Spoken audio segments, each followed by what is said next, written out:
চট করে রেডি হয়ে নাও তো, আমাদের স্টুডিওতে যেতে হবে। তোমার কিছু পাসপোর্ট সাইজের ছবি লাগবে। ও, পাসপোর্ট সাইজের ছবি প্রয়োজন, কিন্তু স্টুডিওতে যাওয়ার কি দরকার? এটা তো আমি এক ক্লিকে এখানেই বানাতে পারি। আসো তোমাকে দেখাই। আচ্ছা, তাই? দেখো আমার কম্পিউটারে এই যে আমার একটা ক্যাজুয়াল ছবি আছে, সেলফি। দেখো এটা দিয়ে আমি কিভাবে একটা পাসপোর্ট সাইজের ছবি বানাই। আমি যে কোনো একটা ব্রাউজারে যাওয়ার পরে এখানে আমরা লিখবো হচ্ছে জেমিনি, লিখে সার্চ দিব। হ্যাঁ, লিখে সার্চ দিলাম, তাহলে গুগল জেমিনি এআইটা ওপেন হবে। এটার উপরে আমি ক্লিক করব।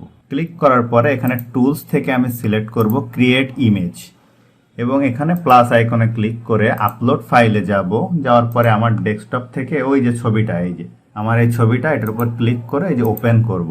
এখন এখানে আমি একটা প্রম্পট লিখে দিব।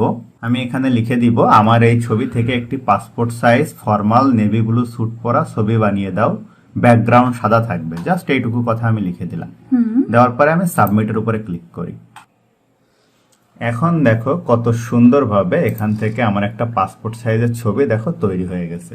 এখন সিম্পলি আমি কি করব, এখান থেকে এটা ডাউনলোডের উপর ক্লিক করলে দেখো ছবিটা ডাউনলোড হয়ে যাবে। খুবই সহজ তো।